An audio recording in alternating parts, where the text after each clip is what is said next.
তো আমরা তো সবাই তালের বড়া খেয়েছি, কলার বড়া খেয়েছি। তো আজকে আমি বানাবো একটা পাকা আম দিয়ে বড়া।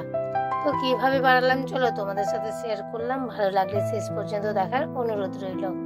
তো এখানে আমি একটা পাকা আম নিয়ে নিয়েছিলাম। এবার আমটা ভালো করে ছাড়িয়ে নিয়েছি। এবার একটা মিক্সির বোলের মধ্যে নিয়ে নিয়েছি পাকা আমটা। এবার ওর মধ্যে দিয়েছি 1 কাপ সুজি, আর দিয়েছি অল্প একটু লবণ, আর দিয়ে দিলাম 1 কাপ চিনি। এবার অল্প একটু জল দিয়ে সমস্তটা ভালো করে ব্লেন্ড করে নিতে হবে।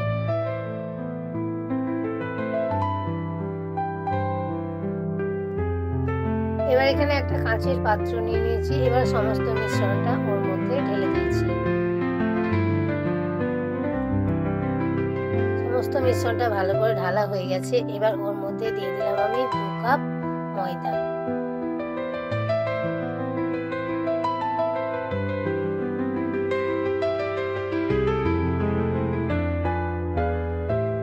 এবার ওর মধ্যে আমি দিয়ে দেবো 2 চামচ নারকেলের গুঁড়ো।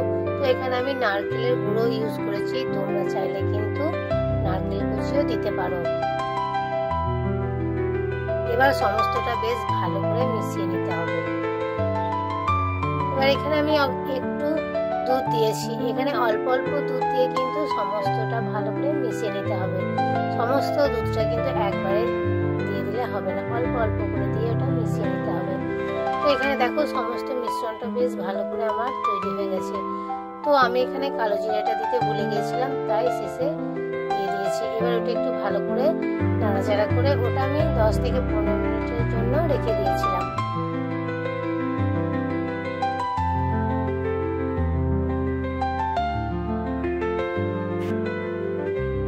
এবার এখানে একটা কড়াইয়ের মধ্যে দিয়ে দিয়েছি সাদা তেল। তেলটা ভালো করে গরম হয়ে আসলে ওর মধ্যে অল্প অল্প করে নিয়ে আমি এই বড়ার মতো করে দিয়ে দিয়েছি।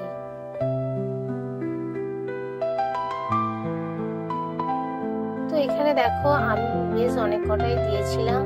তো এইগুলো কিন্তু লো টু মিডিয়াম ফ্লেমেই ভাজতে হবে, কারণ বেশি আঁচে ভাজলে এটা উপর থেকে পুড়ে যাবে আর ভেতরটা পুরো কাঁচা রয়ে যাবে।